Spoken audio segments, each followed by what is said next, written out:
салом дӯстон, ин Нокаути Ҷи аст. Дар ин ҷо мо дар бораи хабарҳои нав аз ҷаҳони ММА гап мезанем. Ман ин хабарҳоро беэҳтимол тоза мешуморам. Баъд аз тамошо шумо худатон хулосаатонро бароред. Раҳмати калом ба он нафароне ки дар соҳаи эҷодиёт дастгирӣ мекунанд. Ссилка дар зери видео. Шумо вақти кам доред. Мо инро қадр мекунем. Биен шурӯъ мекунем. Рафтем.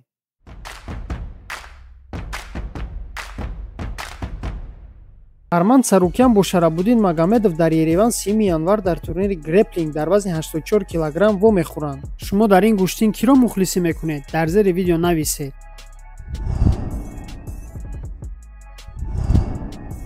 чемпиони вазни нимёнаи ташкилоти UFC Ислам Махачев аз қонуни нави воридкардаи UFC розӣ нест. Биен суханҳои Ислама гӯш мекунем.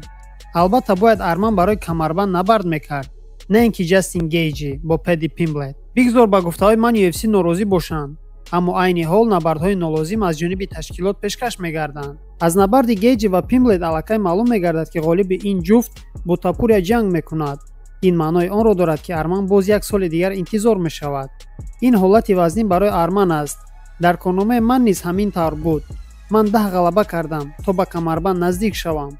Арман акнун интизор мешавад ва бояд сабр кунад, гуфт Ислам дар мусоҳиба бо Red Corner MMA. ман бо гуфтаҳои Ислам 100% розӣ ҳастам. албатта сиёсати нави пешгирифтаи UFC нодуруст аст, аммо чӣ илоҷ, аллакай рӯзи набард аниқ гаштааст ва мебинем ки дар ин муҳориба ки ғалабаро ба даст меорад, Гейҷи ё Пимблет.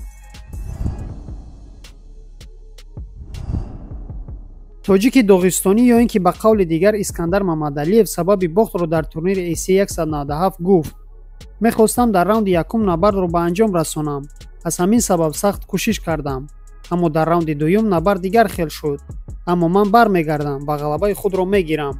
оиди реванш гуфтан намехоҳам, чунки ман ҳеҷ гоҳ рақибро интихоб намекунам. касе ки набошад баромада ҷанг мекунам ва ҳангоме ки ман ғолиб шавам, баъд мегӯям реванш лозим аст ё на. албатта мо ба Искандар гуфтанӣ ҳастем ки роҳафтода нашав бародар. ҳоло ғалабаҳо дар пешанд ва мо ҳамеша дастгири ту ҳастем.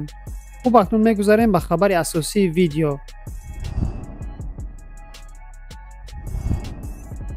Анис Яқубов бо ташкилоти амрикои LFA шартнома баст ва аввалин муборизаи худро 23 январ дар Бразилия баргузор мекунад. ҳариф муайян карда шудааст, фақат расман эълон кардан лозим аст. тамом. баъзе маълумотҳо гувоҳӣ медиҳанд ки ҳарифи муборизи мо як бразилиягӣ қавӣ хоҳад буд, ки онҳо дар муборизаи асосии шаб ба октагон мебароянд. хотиррасон мекунем ки Анис Яқубов айни ҳол дар Таиланд қарор дорад ва дар он ҷо машқу тамрин мекунад.